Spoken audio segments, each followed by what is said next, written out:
দেশ করতে জুলাই পদযাত্রায় জাতীয় নাগরিক পার্টি আজকে এসেছে ব্রাহ্মণবাড়িয়াতে। আমরা জানি ব্রাহ্মণবাড়িয়া জাতীয়বাদ বিরোধী লড়াইয়ে সবসময় অগ্রসৈনিকের ভূমিকা পালন করেছিল।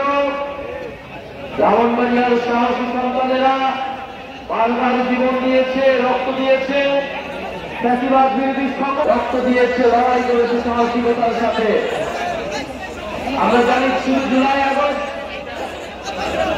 আগস্ট আন্দোলনই নয়, এই গণ অভ্যুত্থানের আগেও 2021 সালের মোদী বিরোধী আন্দোলনে ব্রাহ্মণবাড়িয়ার বহু মানুষ লড়াই করেছিল দিল্লির আধিপত্যবাদের বিরুদ্ধে।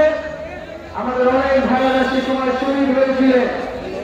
আমরা ব্রাহ্মণবাড়িয়ার সকল শহীদের রূপের মাগফিরাত কামনা করি। ব্রাহ্মণবাড়িয়ার আলেম সমাজ সবসময় ইনসাফের পক্ষে, ইসলামের পক্ষে, দেশের পক্ষে কথা বলেছেন, লড়াই করেছেন, দেশের জন্য লড়াই করেছিলেন। আমরা মনে করি, আমরা বিশ্বাস করি, ব্রাহ্মণবাড়িয়া মাথা নত করে না। ব্রাহ্মণবাড়িয়া সেই সাহস সবসময় ধরে রাখবে। কাজী নজরুলের ভাষায় বলতে হয়, শিল্পী দেগা নেহি দেগা নামা। ব্রাহ্মণবাড়িয়া সবসময় জীবন দিয়েছে, কিন্তু আপোষ করেনি।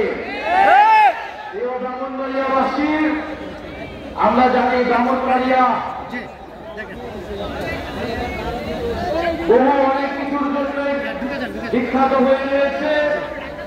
ব্রাহ্মণবাড়িয়ার সংস্কৃতির জন্য বিখ্যাত, ইসলামের পূর্ণভূমি হিসেবে পরিচিত। আমরা জানি উস্তাদ আলাউদ্দিন খান ব্রাহ্মণবাড়িয়া, কবি আল মাহমুদের ব্রাহ্মণবাড়িয়া, তিতাস নদীর ব্রাহ্মণবাড়িয়া। আমরা জানি তিতাস গ্যাস ঢাকা ময়মনসিংহ বাংলাদেশের বৃহত্তর জনগোষ্ঠী গ্যাসের চাহিদা পূরণ করলেও ব্রাহ্মণবাড়িয়ার মানুষ গ্যাস থেকে বঞ্চিত রয়েছে। আমরা সেই উন্নয়নের রাষ্ট্র চাই না যেখানে নিজের জনগণ, নিজের এলাকার মানুষ উন্নয়ন থেকে বঞ্চিত হয় এবং শুধু কেন্দ্র সেই উন্নয়ন পায়।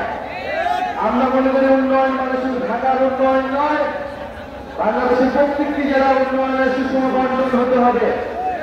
ব্রাহ্মণবাড়িয়া ফ্যাসিবাদের বিরুদ্ধে, আওয়ামী লীগের বিরুদ্ধে সবসময় লড়াই করেছিল বলে উন্নয়ন থেকে বঞ্চিত করে রাখা হয়েছিল।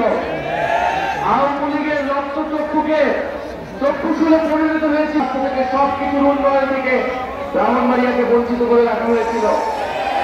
এই ব্রাহ্মণবাড়িয়াবাসী, আজকে আপনারা এসেছেন, আপনাদেরকে আন্তরিকভাবে ধন্যবাদ এবং কৃতজ্ঞতা জানাই। আপনারা আমাদের পাশে থাকবেন। জাতীয় নাগরিক পার্টি সংস্কার বিচার নতুন সংবিধানের দাবিতে এগিয়ে যাবে। যে সকল রাজনৈতিক দল